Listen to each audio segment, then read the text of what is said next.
The third film I'm going to analyse is the Hollywood blockbuster Blood Diamond. The film portrays the diamond and arm deals of war-torn Sierra Leone in Africa in the 90s. The main characters being Danny, a white South African who creates a partnership with Solomon, a native, to find a unique diamond. Anne Jung in 2009 explains how the film was a part of a partnership campaign with NGOs aiming to create awareness of the issue of conflict diamonds. Just like the previous two films, Blood Diamond is an adapted fiction portrayal of the war and poverty in Sierra Leone. Edward Zwick, the producer, in an interview discusses how with this film he wanted to bring awareness to conflict diamonds. However, he also explains, as a filmmaker, I want to entertain people first and foremost. The film jumps straight into brutal scenes of poverty, with amputations of limbs and abduction of children. However, the film fails to give appropriate historical and socio-economic context for these shocking particulars. The film explains Danny's backstory about his parents being raped and murdered, defending Danny's criminality. However, failing to give other elements context creates an image of Africa, affirming one of the most common stereotypes about Africa, namely its propensity for chaos. By doing so, the film encourages stereotypical presumptions rather than transforming them. It's that when we make movies about the atrocities committed for our benefit and with our tacit consent, we insist upon setting up one of our own as the hero.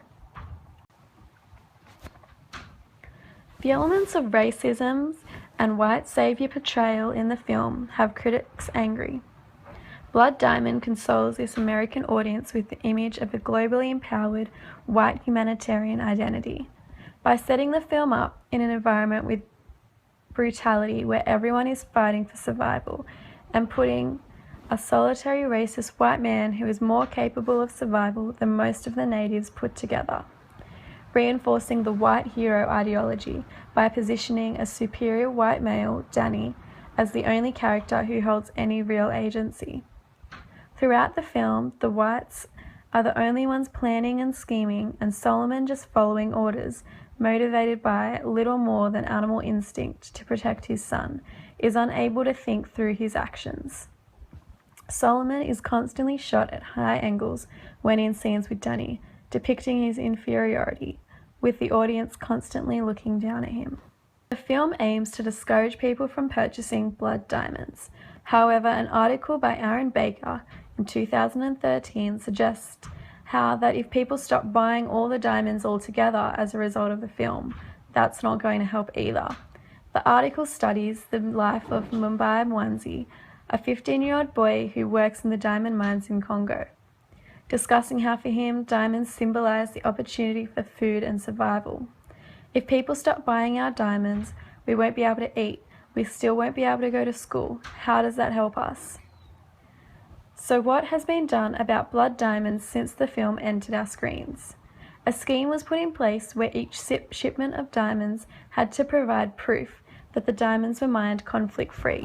However, Baker in 2013 argues that because the definition of conflict diamonds is so narrow, it excludes many instances where conflict comes into play.